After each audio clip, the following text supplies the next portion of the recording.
दुनिया ने ये देख लिया कि जहां न जाए रवि, जहां जाए कवि।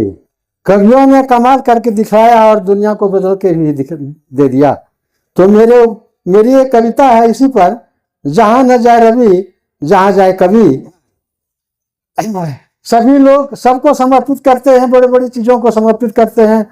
मैं सारे कवियों को एक साथ यह कविता समर्पित कर रहा हूं आज, सारे कवियों को। उसमें हमारे माधवन जी भी आ जाते हैं। तो जहां न जाए वहां जाए कवि, जहां न जाए रवि वहां जाए कवि। मुझे ज्ञात नहीं इस पंक्ति को किसने लिखा है।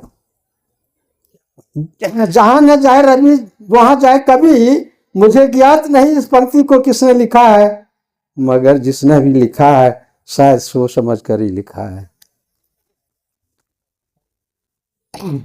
अरे सुबह एक दिन मैंने सूरज से पूछा, भगवान आप सारी दुनिया को देते हैं रोशनी, आपके बिना कुदरत की कल्पना करना ही है बेकार। फिर किस सिर्फ करे कवि ने यह लिख डाला, जहां न जाए रवि वहां जाए कवि। कवि को भी एक प्रश्न उठता है कि आखिर क्यों।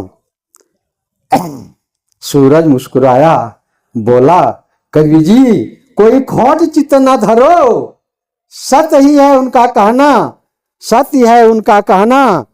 कभी जहां तक जाते वहां तक मैं नहीं जा पाता, कभी जहां तक जाते वहां तक मैं ही नहीं जा पाता। मैं चलता हूँ सिर्फ दिन भर और रात में सो जाता हूँ थक हार कर पर्वतों की ओट में। मैं सो जाता हूँ रात में पर्वतों की ओट में। बहुत सुंदर, बहुत सुंदर। यानी वर्षा हो या आंधी, रात हो या दिन, जाड़ा हो या गर्मी, उनकी कलम चलती रहती है तमसो माँ ज्योतिर्गमय की तरह। उनकी कलम चलती रहती है तमसो माँ ज्योतिर्गमय की तरह। पुनः सूरज बोले, कवि की कलम चलती रहती है रात दिन, तभी तो इतना प्रकाश फैला दुनिया में। और मैं सोता रहा रात भर, और मैं सोता रात भर दिन भर की थकान से।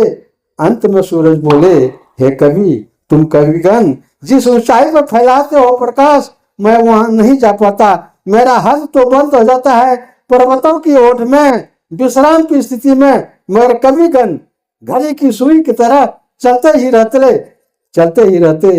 इतना कहकर सूरज छिप गया अस्ताचल में और मैं आश्वस्त होकर कविता करने लग गया, और मैं आश्वस्त होकर कविता करने लग गया।